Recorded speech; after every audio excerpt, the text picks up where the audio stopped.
नाही, खरं तर 14 गावांचा विषय हा गेल्या वर्षीच सुटलेला आहे. ही आमची मागणी होती, की नवी मुंबईत ही गावं घेतली जावी. ती घेतलेली आहेत. विषय फक्त त्यावेळेस पण चर्चेस आला होता. नाईक साहेबांची त्यावेळेस ही मागणी होती, की या भागासाठी घ्या गावं, परंतु इथे विकास निधी तुम्हाला द्यावा लागेल सरकारला आणि त्यांनी सकारात्मक भूमिका घेऊन ही गावं घेतल्याचा अभिनंदनच केलं होतं आम्हा सर्वांचं आणि समर्थनही केलं होतं. परंतु आता ह्या मधल्या काळात अजूनही या गावांसाठी नगरविकास खात्याकडनं म्हणा किंवा सरकारकडनं इतर प्रकारे कोणताही निधी वर्ग झाला नाही. त्यामुळे त्यांची साहजिक अशी भावना झालेली आहे की नवी मुंबईवर तो भुर्दंड पडेल.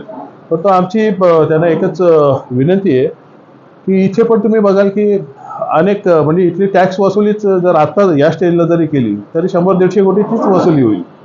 अनधिकृत बांधकामांबद्दल त्यांची जी ओरड आहे, अनधिकृत बांधकामं सगळीकडे आहेत. नवी मुंबईत पण सगळी काय संपलेली नाही आहेत. हा सर्वस्वी प्रशासनाचा अंमलबजावणीचा विषय, तो काय आमच्या गाववाल्यांचा विषय नाही आहे.